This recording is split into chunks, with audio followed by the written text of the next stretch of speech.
Hey guys, I'm Josiah, and this is Movie News. Lots of Marvel talk today as the publicity for the MCU for 2019 has really started ramping up. So let's go ahead and get right into the exciting news for the day. Before we do though, if you're new around here and you love talking about movies, then consider subscribing to the channel if you do enjoy this video, and join the best movie-loving community here on YouTube. Alright, so let's go ahead and jump into it with our first story of the day. Have you been wanting some steamy sex scenes and bloody decapitations from Disney? Well, your wish may come true. Yesterday at the Disney Q1 earnings call, CEO Bob Iger said, "We see that there is certainly popularity among Marvel fans for the R-rated Deadpool movies. We're going to continue in that business, and there might be room for more of that." The Deadpool movies have done very well, and Ryan Reynolds as Deadpool is an easy sell for Disney, so it would make sense that they would want to continue with that success, which is really good to hear. I enjoyed the Deadpool films, and I was hoping that they would continue with the Deadpool films after the Disney-Fox deal goes through, and it sounds like that is going to be the case. The interesting thing about Bob Iger's statement is more involved with the second half, where he talks about how they're going to continue in the R-rated business.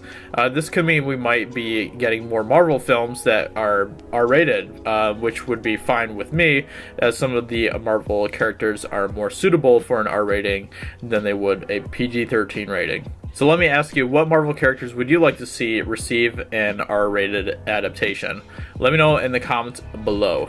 Iger also noted that R-rated properties would have to be carefully branded so that they're in no way confusing the consumer.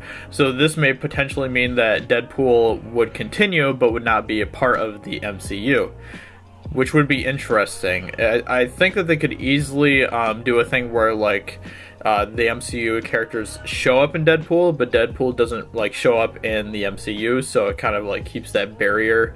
That would be kind of a fun way to do it, because then you still have characters from the MCU coming into the Deadpool universe, but then Deadpool wouldn't have to cross over into the MCU and all of that stuff. And I think that would work, because they kind of did that with and when Fox was in control, they kind of did that with X-Men and stuff, and sometimes the X-Men would show up in Deadpool, but he never really showed up in the X-Men universe necessarily, except for that one trash adaptation of Deadpool that we don't talk about here.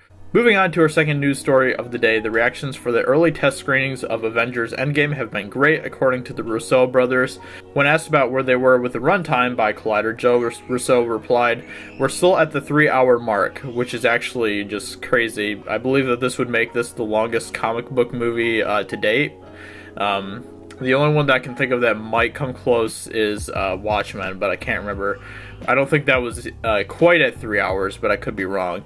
Of course, there's still editing to be done with the film, but the Russo brothers said that Disney is definitely down for a 3-hour epic if it hits all the right beats. This is what they said: "I think the studio is down with what the best story is. Right now, we think the movie is playing well, and we've had great responses from our test audiences, and we're feeling very good about where it is.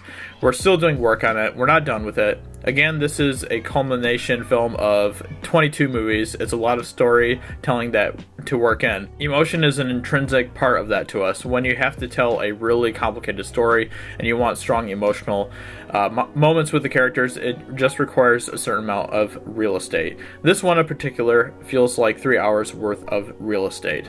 Honestly, I am down for a 3-hour MCU film, especially as this is the conclusion of the past 10-11 years of films from Marvel. If that is what they feel like they're going to need to get the story right, then I am totally down for it.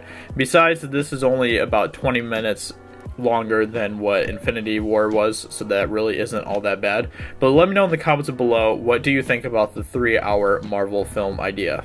I personally enjoy quite a few movies that are on the longer side, so the runtime has never really been a thing that bothered me when it comes to certain films.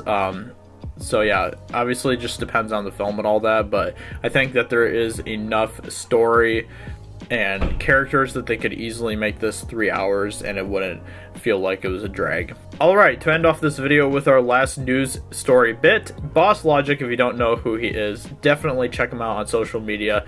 He makes some really amazing graphic designs, and he made these posters which he took of Coulson and Goose and made them all the characters in the Captain Marvel posters.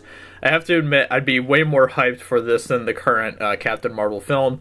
I mean, can you ever have enough of Coulson? I don't think so. I mean, he's great. He's always been great.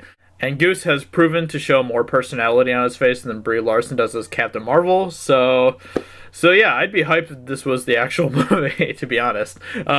I am going to be talking about more about Captain Marvel and some of my concerns and stuff as we approach the film. Anyways, that is your movie news for the day. I hope you guys did enjoy, and with that being said, I hope you guys have a fantastic day.